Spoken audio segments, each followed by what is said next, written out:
Hello, everyone, and welcome to our Global Industry Spotlight. My name is Daniel Crane, and I am the Program Director for the Center for Creative Entrepreneurship. Every Thursday, we talk to entrepreneurs, organizations, and people who are in kind of the creative industry space. It's been a really great kind of run of industry spotlights the past couple of weeks. We've talked to people from Finland, people from London and France, and learning about what the creative industries looks like in their own countries. How are entrepreneurs in these fields building businesses and getting connected with the right people. But today we bring it back home, and we're super excited. Johnny Jones is going to join us today. He started a company called the Lingo Chicago, which does a lot of many things that I will have him explain. But I think what's important, to for entrepreneurs out there is that sometimes people have an idea and they do one thing, and that ends up kind of blossoming into a bunch of things. So I think that's what's interesting, and I'm looking forward to talking with Johnny about is kind of how you start with one, event or idea, and then how that kind of spurs off other ideas. So let's bring him in here. How's it going? What's up, Daniel? How you doing, brother? I'm good. I'm good. It's Mr. Lingo himself. In the flesh, in the flesh. In the flesh. Well, thanks for coming and joining us today, and talking with us about kind of your journey as an entrepreneur and learning about your company. So I think to just kind of get started, can you tell us a little bit about the Lingo Chicago? So, thanks for having me. I'm honored to be here. And the Lingo Chicago, essentially now, present day, is a production house, right? So it started with me DJing back in 2015. I just always had a love and passion for music, and I wanted to display that part of myself by DJing. And so once I started DJing, that turned into curating house concerts. So I was born and raised on the west side of Chicago, North Lawndale neighborhood.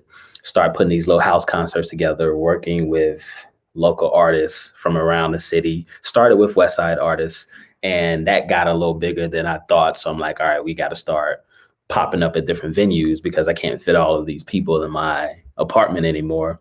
So that turned into using different spaces around the city, and basically just whoever we would have as a headliner for that event, whether they were from Austin or Little Village, we would basically just kind of highlight everything about that community. So we would use their food, we would use different vendors from that community. And then it just continued to blossom, man. Now we have a podcast called Two Vegetarians Eating Chicken, which we go live every Thursday from What's in It from the Black People Media, from 6 to 8 p.m. on Facebook. So definitely check that out. It's a pretty talk a little bit dope about show. that. Yeah, what's the kind of subject matter? So Two That's a Vegetarians great Eating title. Chicken. It's a great, Yeah. it's a great title. I love the title. No, I love it too. It's so catchy. And for all my vegetarian people out there, obviously you guys, don't eat chicken.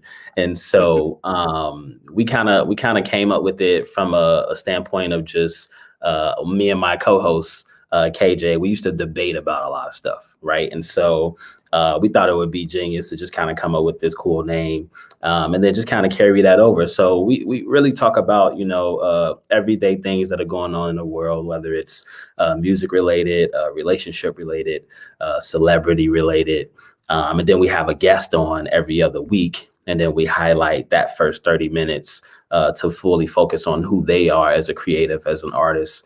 And then we just jump into the topics. We have a spew of random topics that we talk about, but it all just centers around just debating about each of our opinions and, whatever those topics is. And so, and where can people listen to the podcast? Where can they find it?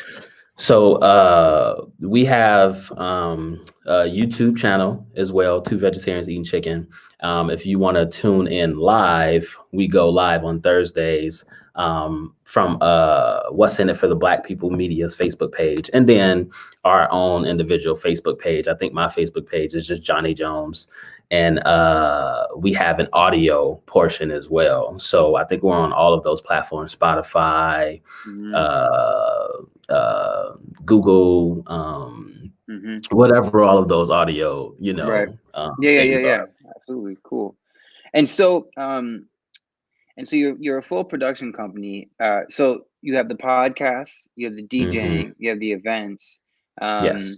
and so where are you at right now? Like, talk about what's happening right now. So the podcast has been pretty consistent. I mean, we're about 40 episodes in right now. And so right now we're shifting to the music side of things. So Okay. that's the component that's missing the most intentionality, right? So we had a show this past couple weekends ago called Bloom Through the Cracks. And basically that whole show was about highlighting young and up and coming artists from around the city. Some were even from the suburbs, which was really Mm, cool. And we just kind of highlighted them as an artist, and it just kind of lit a fire under me of things that I've just been procrastinating on musically. So to answer your question, I'm working on a project right now called Alter Ego, and it'll consist of music by myself or from myself, and then a bunch of other artists, just to keep up what I've always been about, which is the lingo. Everybody has something that makes up who they are as an individual, and we just want to collaborate with a bunch of other artists. Have a lot of features. I don't want it to just be about me, but the whole idea behind Alter Ego is I just love music from the right. time I knew what it was, and not a lot of people know that. They just look at me and they think I'm just like the DJ or the guy who connects people and bring them together. But I got some bars, That's awesome. Yeah, man, I think you should also have a career in naming things. Bloom Through the Cracks is another awesome name. Title for something. Thank you. Yeah, Yeah. that was a collective effort. I definitely pride myself on the name of my events. I think the very first one I ever did was called Your Art is Your Voice, or something like that. Mhm. Um, Mhm. and that was essentially like my very first curation outside of my house, which is really funny. But thank you. Cool. Yeah, no, I like that name a lot. So talk a little bit about I remember we had a discussion, of you saying, "Hey, I want to do this full time." Kind of that transition, right? So, everyone kind of has, I mean, as an independent artist, I understand, like, I was the same way. I taught schools, I played gigs, I had all these different things. When did you decide to really pursue and create the lingo more, like the Lingo Chicago, more full time?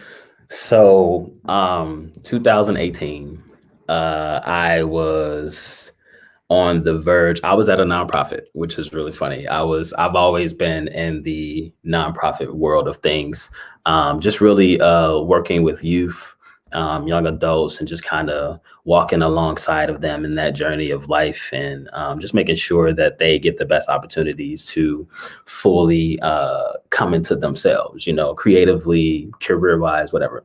And so 2018, my former boss had left and moved away to like Seattle or something. And so for me, I've always been one of those guys where I just kind of pay attention to little signs, or little things that make you be like, oh, this is the time for me. This is.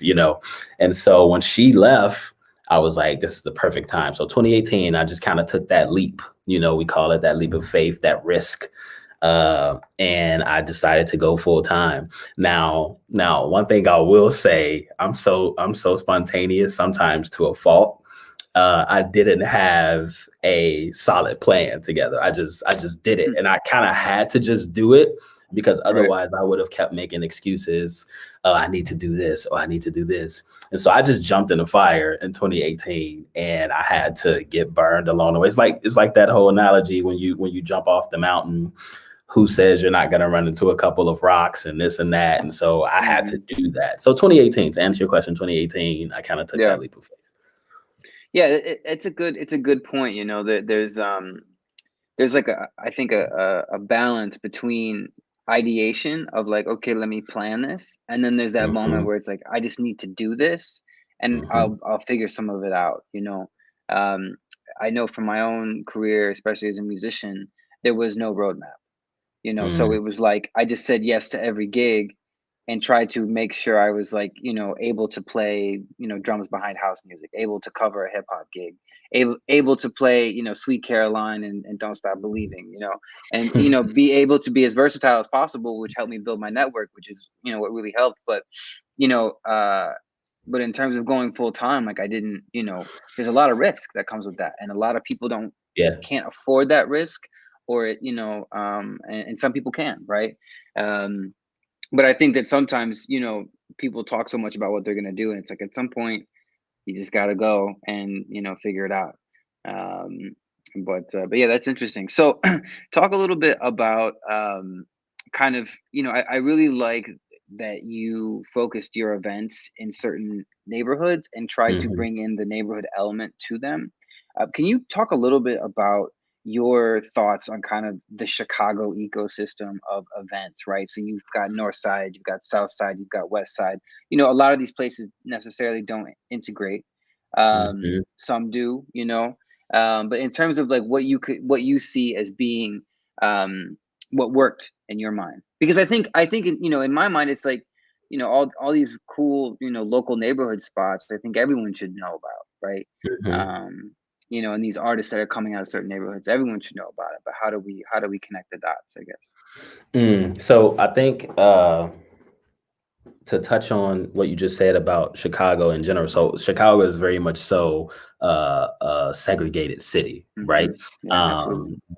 With the tons of neighborhoods that we do have, and some are really beautiful places. So for me, I always kind of wanted to um, connect people in ways that were uncomfortable, right? So Hmm. when we used to pop up in different neighborhoods, uh use Little Village for example, that's a predominantly Hispanic neighborhood, right? So someone from like Edgewater or something has no idea about a neighborhood like Little Village, and so if they came out, I wanted them to fully experience Little Village in person, not from what you hear or see on the news and what people are talking about. I really wanted them to be in it with everybody else.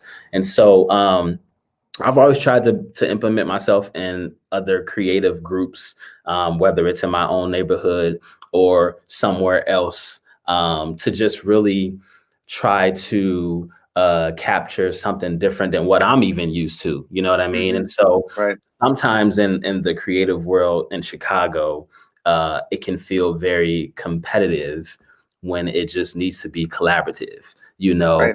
Because a lot of us do a lot. So there's a million podcasts out, right? So Right. that doesn't mean I'm not going to one do my own podcast and then two want to be a part of somebody else's podcast as a guest or have them on. Like for me, it's just always been about let's win together, man. Like we got this one life. Let's live it. Let's do it as a collective. Let's collaborate continuously.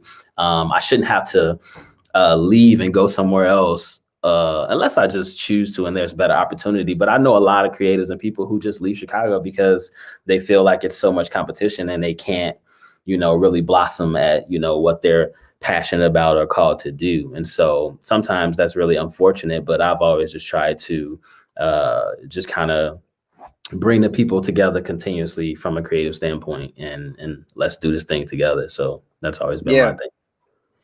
Yeah, and to go back to what you were talking about with podcasts, I've been researching recently how a lot of communities are kind of and businesses are almost built around successful podcasts. It's Hmm. like the podcast comes first, and then you kind of build a community around the podcast, and then basically you have a community and a business all Hmm. around this podcast, which is I have only recently gotten into podcasts. Like I love Midnight Miracle with David Chappelle's podcast and Oh, a it's couple other amazing. ones. Yeah, that one is Have you seen his unbelievable. have you seen his stand up he just dropped? I haven't seen the new one. I just saw last night that it's up. I heard Okay. it's great. I can't wait. It's great. Yeah, it's Yeah. great. but but yeah, so so you started a podcast, and like when you're doing it, it's like I assume the subject matter. It's you're talking about a bunch of stuff, but you know are you able to build an audience, and what does that look like? Like, what does success look like for you in like a podcast sense, and kind of filtering into, you know, the lingo and what you're building? So when we first started the podcast, it was we had a component of visual and we had a component of audio, right? Because I think you can take advantage to reach a broader audience with both of those. And so from the audio perspective, we went through Buzzsprout. I don't know how familiar you are with Buzzsprout, but basically it's like a mothership that when you go through them, they push out your audio to all of the other places, Spotify, Google Music, iHeartRadio, all of those things that we're currently on.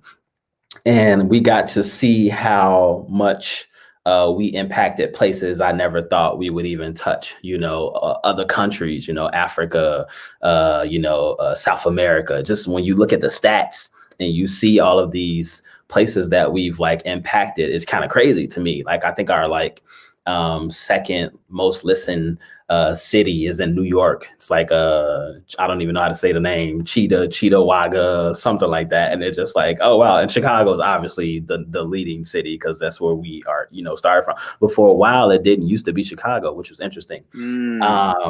And it kind of made me feel some type of way. I'm like, how my own people not gonna listen to us? So you gotta get past that though. So once we did audio does. So going to YouTube, right? So we upload the visual components to YouTube, but audio does way better than the views and listeners on YouTube. First, it just depends on, the algorithms and however that works, which is still kind of confusing to me. But recently we got a partnership with What's in It for the Black People Media. And so we started doing the live component. So that's a totally different feel.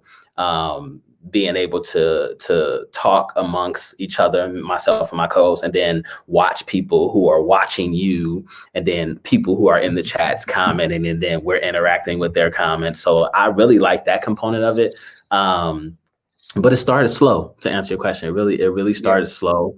And it's really a marathon.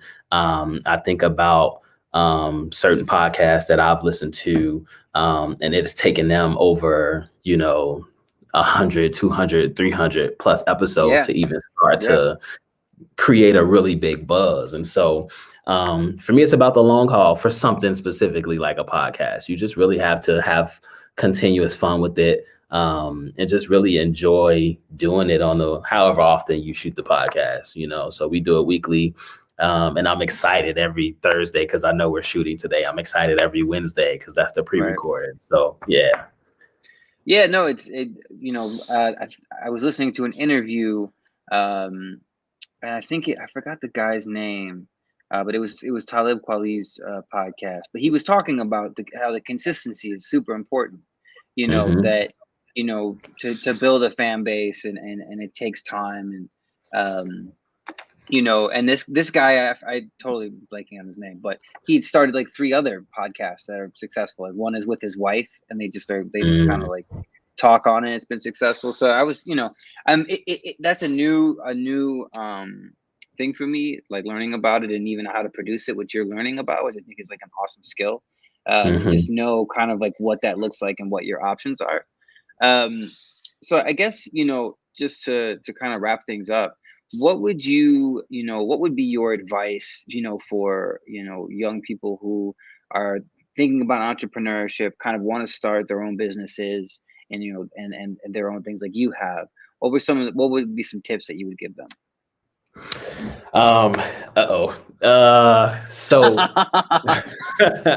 So I would say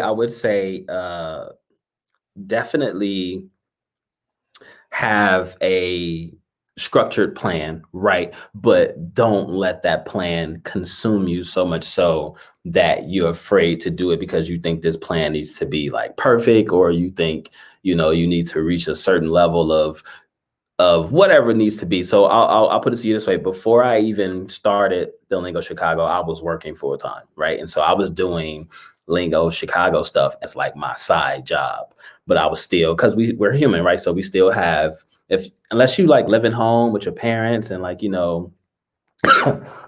excuse me, and you don't have to pay any like bills or anything like that, go straight into it. If you know exactly what you want to do, go straight into it.